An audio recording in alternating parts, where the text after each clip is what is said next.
Brad Roberts, thanks for joining me in the Reflective Media Production studio.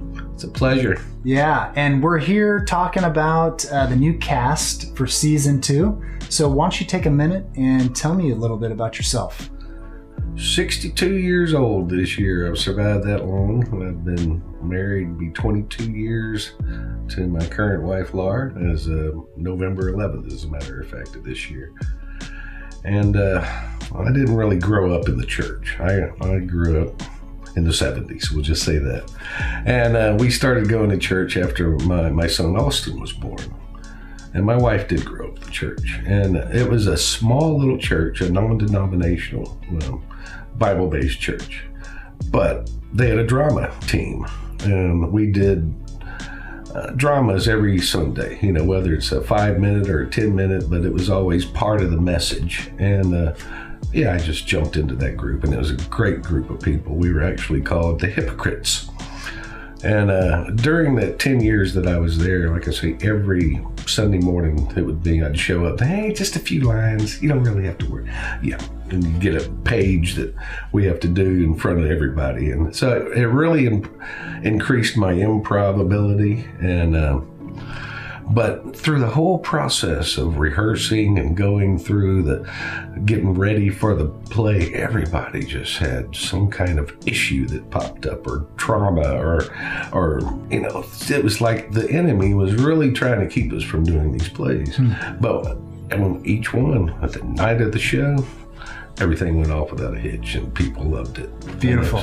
So you could say the Lord got you back into acting. I could say that. Yes, He did, and it's been a blessing. I've stayed in touch with a bunch of those people, and then, you know, by that time the kids had grown, and we were doing teenage stuff, and life just got hectic. So we just raised a family and dealt with all that. But in 2016, I went through Actors, Models, and Talent for Christ. It's an organization that's trying to put Christians in the acting world. And once again, I met a ton of people that I'm still friends with, and that kind of launched my career into film, if you will, which it's been fun, and I've enjoyed it a lot. Tell us how you got connected with Reflective Media Productions. Last year, I think Jake or Carla reached out to me and asked me to play Damon Dupree. Now, how's it connected to season 1? Redmond is the main antagonizer in season 1. Is that what you'd call him? Yeah. Yeah, and I would be his grandfather. Gotcha. And there's a lot of black arts and voodoo that he uses to get his power and wealth. And what I found is, like, some of the best stories have this contrast between good and evil that are very large. Most stories do. Contrast. Actually, yeah. So you're going to help out with that. Tell us why you wanted to be a part of Breaking Strongholds. Now, you were cast very early on, before we filmed season 1. Yeah. So this was like maybe a year and a half, 2 years ago. So you've been a part of the project. I have. You just haven't been on camera yet. Just been in the waiting, in the wings on waiting, right? Why did I want to get involved with it? Well, first off, after meeting Jake and Carla, it's like, oh, what a great group of people, and I was just excited to be a part of that. And then after meeting you, it also helped increase that. Yeah, one of the things that we tackle in Breaking Strongholds is suicide, depression, spiritual darkness. And that was another reason I wanted to get involved with it, just because I wanted to be part of my role. Is because if you've noticed the films that come out lately and from Hollywood or anywhere else, they're either remakes or they're just kind of evil, and they're superheroes. And I like the old films where there was lots of dialogue, right? Or you had to actually listen to see what's going on instead of looking for the explosion. And Breaking Strongholds seems to have that as well. And just because it was a Christian-based film, it really piqued my interest to be involved with it. You mentioned depression and suicide, and you know, we've had this meeting scheduled for 2 months at least that we talked about doing. Yeah. And last week, just kind of confirmed that I'm supposed to be here. A week ago today, as a matter of fact, I got a phone call at 9 o'clock at night that my son had passed, Austin, and he's my oldest son. He's 34. And he'd been in a bad motorcycle accident back in May where I really thought he'd passed in when I got the phone call. He's in the ICU up in Austin because he lives in Austin, and his name's Austin, so that's kind of confusing. But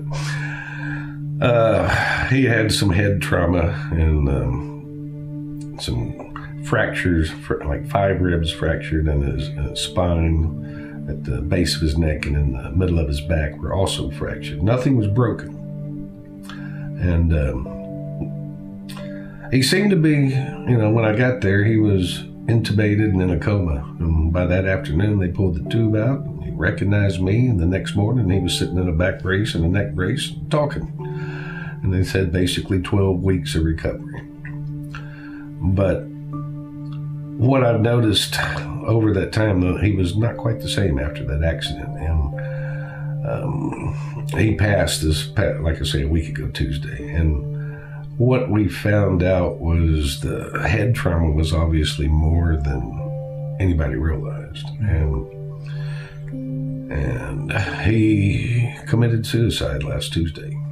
And it's been just a whirlwind of a week, I have to say. And it just kind of made sense to me to still be here today for that. And we're still going through the grieving process and just the process for memorial services, which has been very hard. But what I'd like, you talk about depression and all, but come to find out, if anybody's had head trauma, there's a high rate of suicide that comes with that, and we did not know that. And the hospital didn't really explain that to us 2 months ago when it happened, 3 months ago. So I'd like to I felt the need to come and talk about it and let you know that it's not just drugs or alcohol or depression, that there's all sorts of reasons out there that make people just lose hope, if you will. Well, God knew before he brought you into this project what was going to happen. We know he did. He exists outside of time, and it's uncanny what's gone on with some of our cast and our supporters and the people on the periphery of the show, that these tragedies have come while they're a part of this show. Like I said, we had the same thing with the dinner theaters. It was just, the enemy doesn't want this to happen, doesn't want this production to come out, but the Lord makes a way for it to. And that part is exciting. Yeah. It's very exciting. And someday we're going to look back and we're going to say, okay, that makes sense. Yeah. I get why you did that. And through my life, that's the only way you can actually see God's work, is by looking back. You can't figure it out at the time.